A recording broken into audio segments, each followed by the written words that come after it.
চৰকাৰখনে প্ৰতিটো ক্ষেত্ৰত আচলতে হিন্দু মুছলমানৰ ৰাজনীতি কৰি আছে।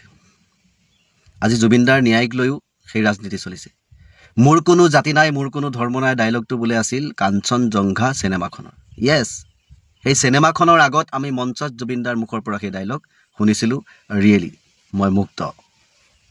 সেইটো ৰিয়েল এটা ডাইলগ আছিল, তাৰপিছতহে চিনেমাত সোমাইছে। কাঞ্চনজংঘা বহুত পুৰণা চিনেমা নহয়, কিন্তু ডাইলগটো বহুত পুৰণা হয়। বাৰু যি কি নহওক, এতিয়া যিখিনি অনুৰাগী ওলাইছে সেইখিনি সম্পূৰ্ণ মুছলমানখিনি ফেক অনুৰাগী। মুছলমানে গান নুশুনে, মুছলমানে জুবিনক ভাল নাপায়, কিন্তু এতিয়া জুবিনৰ ন্যায় বিচাৰি চৰকাৰৰ বিৰুদ্ধে মাত মাতিবৰ কাৰণে মুছলমান ওলাই আহিছে। য়েছ, ঠিকেই ভাবিছে আপুনি, যদি সেইটো ভাবিছে।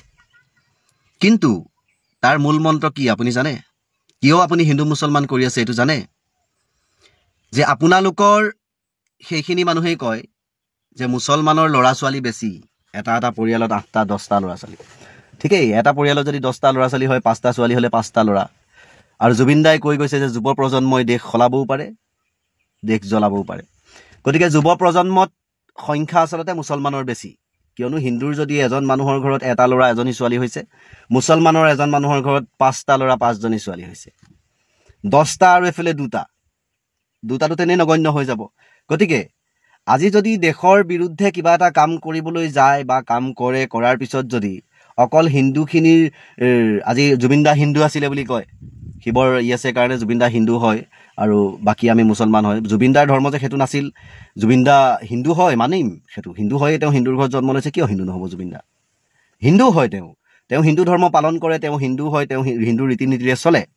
কিন্তু হিন্দুৰ যিখিনি মানুহে বনাই লোৱা ৰীতি নীতি সেইখিনিত তেওঁ নচলে। যিখিনি শাস্ত্ৰৰ ৰীতি নীতি, তেওঁ আজিৰ আচলতে বহুত পণ্ডিততকৈও বেছি শাস্ত্ৰ জনা মানুহ হয়। সেইকাৰণে তেওঁ নিজকে কয় যে মোৰ কোনো জাতি নাই, মোৰ কোনো ধৰ্ম নাই। তেওঁৰ জাতি ধৰ্ম আছে, তেওঁৰ মনত সেই মোৰ মনত ভেদভাৱ নাই বোলা শব্দটোৰ অৰ্থই হৈছে যে মোৰ কোনো জাতি নাই, মোৰ কোনো ধৰ্ম নাই। তেওঁৰ মনত মানে ভেদভাৱ নাই, কোনো জাতি মোৰ মনত এইটো আমুক জাতি সেইটো তামুক জাতি বুলি নাই, ই মানুহ বাছ। কিন্তু তেওঁ ধৰ্ম তেওঁ কৰিবই, তেওঁ হিন্দুৰ ঘৰত জন্ম হৈছে, তেওঁ হিন্দু হয়। সেইটোকে কৈ এইটো বিপথে পৰিচালিত কৰিব খুজিছে যে মুছলমানে মানে তেওঁক ভাল নাপাওক আৰু মুছলমানে তেওঁৰ কাৰণে প্ৰতিবাদ নকৰক, তেওঁ হিন্দু আছিল, জাতি নাই ধৰ্ম নাই, এইটো কাঞ্চনজংঘাৰ ডাইলগহে আছিল। সেইটো কৈ পেলাই মানে মুছলমানৰ মনত তেওঁৰ প্ৰতি এটা বেয়া ভাৱ দিব খুজিছে, যাতে মুছলমানৰ অনুৰাগীখিনিয়ে তেওঁৰ প্ৰতি প্ৰতিবাদ নকৰক। তেতিয়া প্ৰতিবাদ নকৰিলে কি হ'ব? অকল হিন্দুৰ অনুৰাগীখিনিয়ে কৰিব। হিন্দুৰ অনুৰাগীখিনি কৰিলে জনসংখ্যা তেনেই কম হ'ব, সেয়া চৰকাৰ প্ৰশাসনে খুব সহজতে দবাই দিব পাৰিব। গতিকে যদি হিন্দু মুছলমান গোটেইখিনি এক হৈ যায়, 10জন হিন্দু আৰু 20জন মুছলমানলৈ 30জন হৈ যায়, তেতিয়া শক্তিটো কমি যাব। গতিকে এই বস্তুবোৰক লৈ আচলতে এই হিন্দু মুছলমান ৰাজনীতিটো কৰি থকা হৈছে, যাতে এইটো কৰি ল'ব পাৰিলে আমি যি মন তাকেই কৰি যাব পাৰিম। জাতিৰ একতা ফাটি গুচি যাব। যুৱ প্ৰজন্মৰ ভিতৰত মুছলমানৰ সংখ্যা বেছি আছে, কাৰণ ল'ৰা ছোৱালী বেছি।